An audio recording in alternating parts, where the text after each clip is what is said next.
Assalamualaikum warahmatullahi wabarakatuh. Kembali lagi di Menyala Project. Sesi yang kedua, kita akan membahas beberapa aspek-aspek dari politik lokal. Tadi kita udah membahas politik nasional.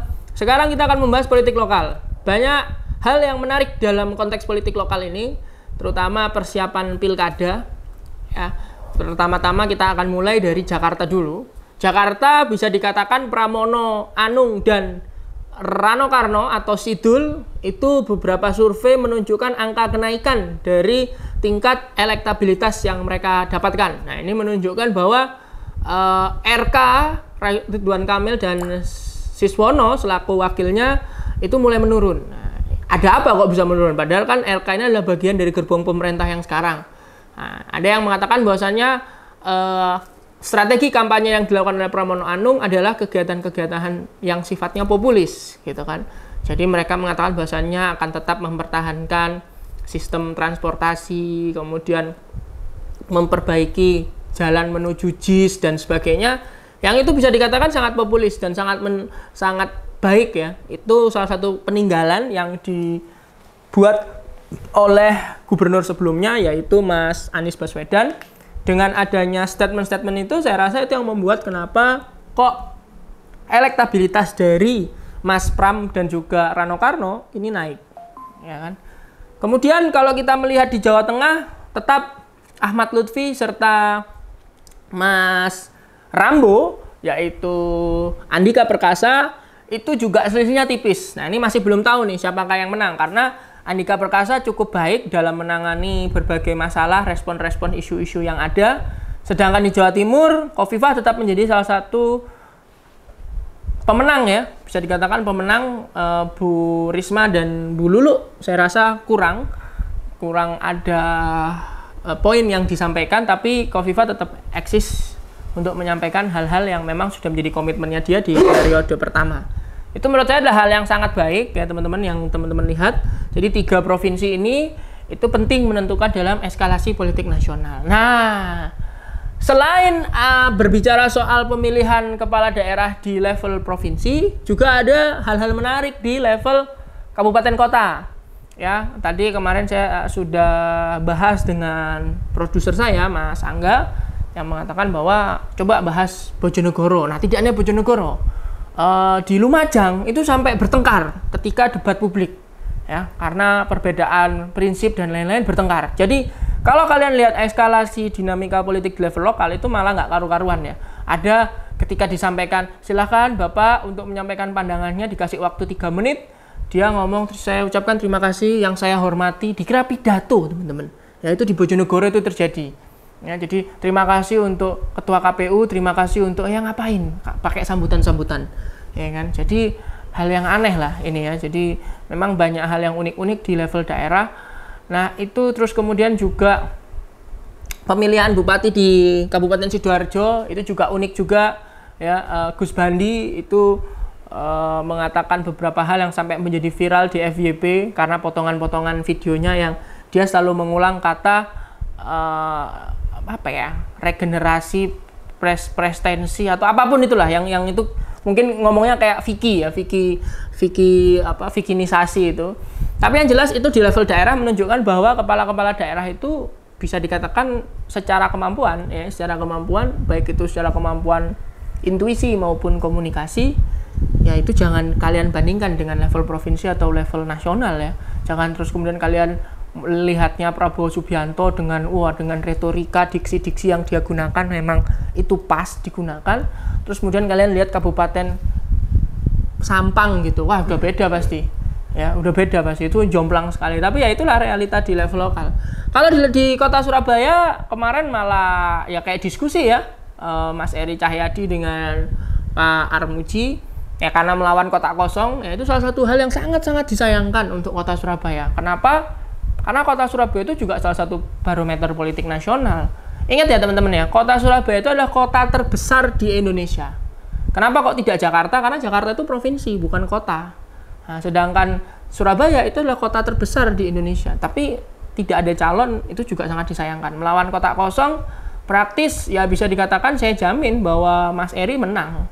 Meskipun ada yang mengatakan, Mas ini banyak orang yang nggak suka dengan Mas Eri segala macem. Katanya seperti itu kan. Teman-teman saya di lingkungan PNS, ASN Kota Surabaya mengatakan bahwa kerjanya buruk dan lain-lain. Iya, tapi kalau saya katakan untuk kelas menengah mungkin tidak akan memilih Mas Eri, mungkin akan memilih kotak kosong. Tapi ingat teman-teman, Surabaya itu secara sosial budaya mereka hidup di wilayah kampung-kampung yang padat. Nah, kampung-kampung yang padat ini memang lebih condong ke Mas Eri, gitu. Ya kan? Karena program-program itu sampai di kampung-kampung itu, misalnya seperti box culvert, terus kemudian Rutilahu, perbaikan rumah itu, Rutilahu itu program perbaikan rumah, terus kemudian bansos-bansos melalui kader Surabaya Hebat, KSH, itu yang dirasa mengena di masyarakat yang padat penduduk itu, ya, dan strateginya tepat memang. Jadi kalau saya lihat untuk dinamika politik lokal ini memang tidak terlalu banyak yang menarik, karena mungkin selain Jakarta ya, selebihnya ya yang menang adalah petahana itu, dan beberapa daerah memang tidak terlalu strategis untuk dibicarakan. Itu seputar dinamika politik lokal. Nah, selain itu ya, di sesi yang kedua ini yang menarik kalau teman-teman lihat, mungkin nanti teman-teman akan buka yang namanya website Instagram dari BEM FISIP UNER ya. BEM FISIP UNER kemarin memberikan karangan bunga. Judulnya adalah Bajingan Demokrasi untuk Prabowo Subianto dan Gibran Raka Buming Raka. Ya. Karangan bunga itu ditaruh di depannya Taman FISIP, kampus FISIP UNER. Itu viral teman-teman ya. Viral, mendapat atensi yang luar biasa besar di media sosial. Bahkan saya sendiri sebagai alumni ilmu politik UNER banyak mendapatkan mention dari beberapa teman-teman di luar UNER yang mengatakan, wah, mereka salut dengan keberanian teman-teman di FISIP, di BEM FISIP ya, yang mereka menuliskan bagaimana deskripsi mereka terkait dengan Prabowo Subianto yang disebut sebagai Jenderal Bengis, terus kemudian Mas Gibran yang dianggap sebagai bagian dari politik dinasti dan sebagainya lah.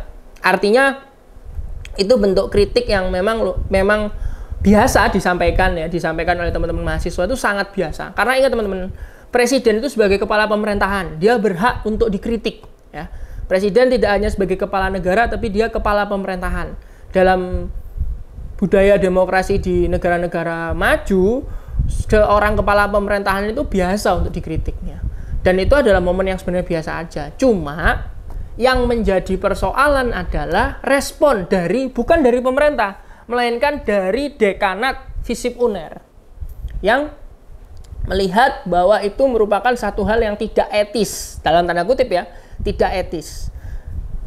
Dan akhirnya BEM FISIP UNER itu dibekukan. Menurut press release yang disampaikan oleh BEM FISIP UNER di akun Instagramnya, pembekuan ini tidak diberikan